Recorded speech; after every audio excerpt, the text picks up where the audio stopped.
what's up guys, Benny here and welcome to 25 Call of Duty Warzone tips that you've probably forgotten about. Now, I hope this video will either teach you something new or remind you of something that you've stopped doing to help you get better at the game.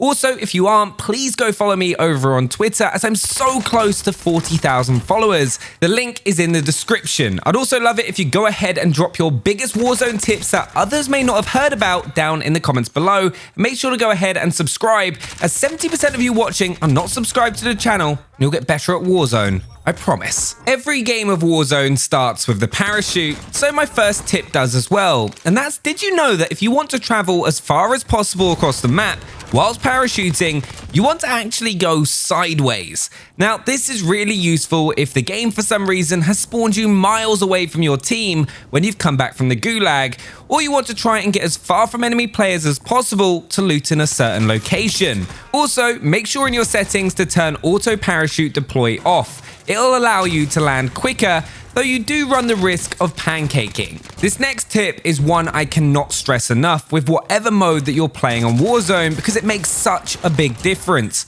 But you need to ping enemies as much as you can. Having a live ping will not only allow you to see the exact position of an enemy player and where they decide to move, but also all of your teammates can as well. It's one of the most powerful features in the entire game. It can be harder to do with a controller compared to mouse and keyboard, but if you've got an elite controller or scuff, make sure a paddle is bound to ping. Otherwise, use the bumper ping tactical button layout to ping easier, and it will help you out so much. Next, remember you can survive a fall of up to 13 meters. If you're unsure of the height of the fall, ping the ground below to see the distance on the marker. If it's higher than 13, you won't survive and will need to pull your parachute. And that's one other thing. Only parachute off a building if you know it's 100% safe. Otherwise, fall off the side of the building and pull it just before you hit the ground and then run. It's too easy for an enemy player to shoot you out of the sky that might be waiting for you to jump. Now, this is a simple tip, but it's very important. If you haven't already, make sure you go into your settings and change your minimap from circle to square. This will allow you to see a lot more of what's going on around you at a quick glance. And while you're in your settings, there are two other very important settings that you'll want to change. Firstly, make sure you've got contextual tap on, because this will allow you to do things in the game so much faster, and speed is crucial in Warzone. Then you'll also want to make sure that you've got slide behavior set to tap, so you can slide cancel. Which brings me on to my next tip for Warzone. If you haven't, learn to slide cancel. Not only does it help you move around the map faster, but because of how character models work, it makes you far harder to hit, which means you're going to survive situations where you'd have otherwise been killed. If you ever watch mine or other top players' movement in Warzone, we're constantly tactical sprinting and then slide cancelling when moving around the map, no matter the situation. And it makes it a nightmare for an enemy player that might be trying to snipe you, as you're far less predictable. So get into the habit of slide cancelling when playing Warzone. Another tip that people don't do enough is smashing windows to throw off other players. There's two situations where you can do this. Firstly, if you're hiding inside of a building and an enemy team is pushing you, you can smash the glass to make the enemies think that you've jumped out. Then, if you're pushing a building with multiple entrances, break a window, then push to another entrance. It just makes your opponent have to make more decisions, and the more decisions a player makes, the more likely they are to make a mistake, which you can capitalize on. My next tip in Call of Duty Warzone is for when you pick up an armor satchel. In Season 5.5, armor satchels were changed so that you would also get 8 plates the first time you pick one up. So whenever you find a satchel, make sure that you drop the rest of your plates for your teammates or for you to pick up later, as we all know how scarce plates become at later stages of a match. But that satchel change has definitely helped the situation, especially when you come back from the gulag. Now, something I've been doing a lot more recently in Warzone to help improve my game is to learn jump spots around the map that allow me to push buildings or certain areas where opponents don't expect to be hit from. This allows you to get some easy kills, as well as helps you always always maintain a strong map position as easily as possible.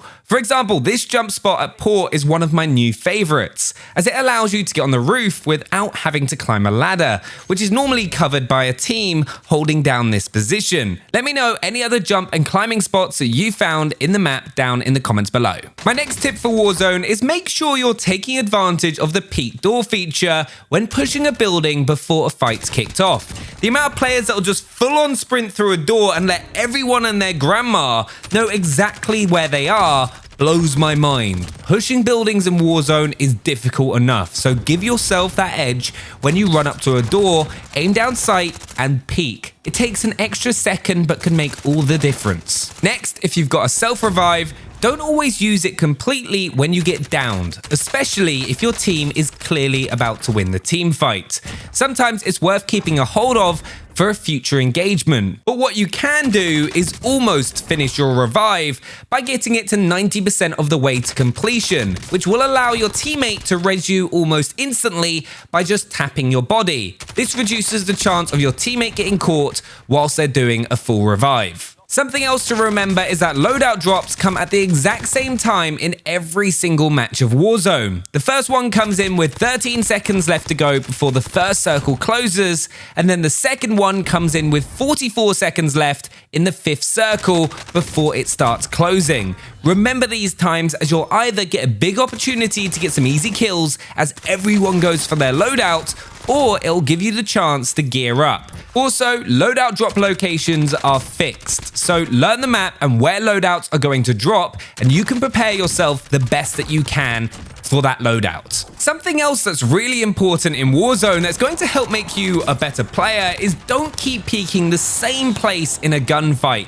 Mix it up so your opponent has to make adjustments and react whenever you engage them. If you keep coming out at the exact same place, they're just going to be pre-aiming it and beam you back to the lobby. So, peek in different places. Also, remember when you're moving around the map, have an SMG or a pistol out to move around quicker. There's a few situations that you'll want to do this. When you're rushing to get kills and you're pushing enemy teams, that SMG movement speed is going to help you close gaps much faster. And then when you're trying to loot quickly and get your teammates back into the game.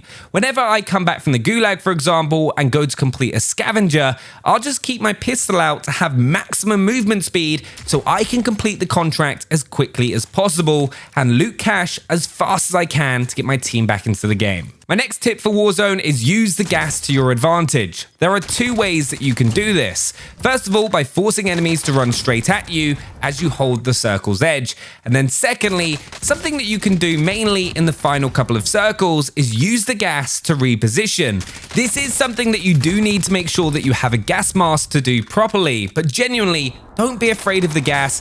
If you use it correctly, it can make all the difference in winning the game. Next, something that a lot of players forget or just don't do is make sure that they're jump shotting and drop shotting in gunfights. It can take a bit of time to start forcing yourself to do it and can at first make your aim worse, but in the long run will make you a better player. It's just so much harder to beat someone that's drop shotting and jump shotting, as it's harder to land your shots consistently on an unpredictable target. So get practicing and make sure you do it. Now this next tip is straight out of Vic's handbook, but C4 isn't only used for the offensive, but you can actually use it as a short smoke grenade to get away from an enemy if they've got you pinned down. Just throw it and detonate it in the middle of the air. It is very situational and really should only be used as a last resort, but still, it's a handy trick to have up your sleeve. I think it's also important to remember to spend your cash in Warzone when you can, and one of the best things to buy at early game is 3 UAVs so that you can get a VSAT, which reveals every enemy player's location on the entire Warzone map when all 3 UAVs are called in at the same time.